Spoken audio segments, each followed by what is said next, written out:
윤석열 대통령의 탄핵 심판정 얘기를 해볼 텐데 어제 가장 뜨거웠던 논쟁은 바로 부정선거 의혹이었습니다. 선관위 해킹 그리고 유령 투표 의혹 여러 가지 말들이 나왔습니다. 윤석열 대통령 측 증인과 국회 측 증인 간에 온도차가 있는 그런 입장도 나오면서 공방도 치열하게 벌어졌었는데 어제 헌재로 가보겠습니다.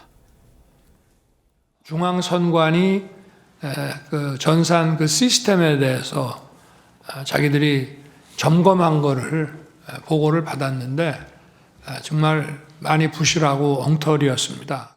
그런데 점검 결과를 받아 종합적으로 분석해 보니 여러 취약점이 있었고 외부로부터 내부 시스템으로 침투가 가능한 그런 여러 문제점 등을 보고 제가 생각한 것보다는 상당히 부족한 수준이었구나 하고 좀 놀랐으며 선관위 그 내부 시스템이 침입당한 흔적이 있다 이런 건 발견되지 않았죠? 저희들이 5%밖에 못 받잖아요. 그 5%에서는 확인이 되지 않았습니다만은 얼마든지 데이터 조작이 가능한 걸로 나왔어요? 이미 취약점 점검 상태에서 취약점 말고요. 데이터 조작이 가능했느냐고. 점검 상태에서는 기술적으로 데이터를 변경할 수 있다. 가짜 신분증을 만들어서 그렇게 사전 투표장의 본인 확인기에 가도 이를 인식하지 못하는 것을 확인했죠. 네, 그때 그 당시에 그렇게 했던 것으로 알고 있습니다. 취약점이 분명히 존재했다. 그리고 거의 5%밖에 보지 못했기 때문에 상당수 확인하지 못했다라는 취지로 지금 백종욱 전 국가정보원 3차장은 진술을 하고 있는 상황이었습니다. 어제 저희 상황들 그래픽으로 좀 정리를 해봤습니다. 한번 보시죠. 부정선거 의혹 공방이 벌어졌었는데 백종욱 전 3차장이 윤석열 대통령 측 증인이고 그리고 김용빈 선관위 사무총장은 국회 측 증인입니다. 양측의 입장이 조금 갈리는데요. 일단 선관위 전산망 해킹할 수 있느냐라는 질문에 백 차장은 해커가 침투해서 통합선거인 명부 탈취가 가능하다라고 얘기를 했고요. 지금 김용민 사무총장은 그거 안 된다. 실제로는 불가능하다. 모의 해킹에서는 뭐 조작이 가능하다 손 치더라도 실제로는 불가능하다라고 얘기를 했습니다. 가짜 투표지 논란과 관련해서도 허위 신분증을 못 걸러낸다. 그러니까 가짜 투표지 가능성 다분하다라는 게 백 차장의 입장이고 김 총장에 대해서는 재검표에서 발견된 흔적이 없다. 그러니까 이건 실제 벌어지지 않았고 가짜 투표지 논란 이거는 아니다라는 입장을 분명히 했죠. 부정선거 가능성, 그래서 부정선거 가능성이 있느냐라는 질문에는 부정선거는 점검 대상이 아니었기 때문에 이건 확인을 못했다. 그러니까 확인이 필요하다는 취지로 백 차장은 언급을 했고 김 총장은 대법원이 선거 무효 소송과 관련해서 대부분 기각하거나 각하했기 때문에 이건 따져볼 필요도 없다는 입장을 지금 김 총장은 내놓고 있는 그런 상황입니다. 자, 여기에 대해서 사실 많은 사람들이 궁금해하는 부분들이 좀 있지 않습니까? 여론도 저희가 좀 확인을 해보기도 했었는데 어찌됐든 그 부분 잠시 뒤에 살펴봐 드리도록 하겠고 지금 양측의 온도가 좀 차이가 많이 납니다. 윤희석 대변인이 어떻게 좀 보셨습니까? 일단 이제 선관위의 전반적인 전산 시스템에 문제가 많다. 네. 이것을 헌재 대심판정에서 다시 한번 부각함으로써 윤석열 대통령 쪽에서 비상계엄령을 발동하기 위한 요건에 해당한다. 이것을 주장하기 위한 양측의 공방이었어요. 네. 제가 본 바로는 지금 나와 있는 얘기로 헌재가 대단히 운영상의 문제점을 갖고 있고 전산 시스템도 제대로 방지 장치, 해킹 방지 장치를 제대로 해놓지 않고 있다는 건 알겠는데 네. 그것과 실제적으로 투표 개표 과정에서의 부정과 직접 연결이 되느냐 여부에 대해서는 윤 대통령 측에서 예리하게 입증을 하지 못한 걸로 보입니다. 왜 그러냐 하면 예를 들어 뭐 가짜 신분증을 인식하지 못했다. 네. 그런데 이제 답변은 재검표에서 발견되지 않았죠. 전 무슨 말인지 모르겠어요. 재검표에서 뭐가 가짜 투표지가 발견되지 않았다는 것하고 가짜 신분증을 인식하지 못했다는 것과는 연관관계가 없고 아마도 그것은 네. 대리투표를 한다거나 다른 사람 모르게 허위로 뭐 한 사람이 몇 번 투표를 한다거나 이런 가능성을 지적한 걸로 보여요.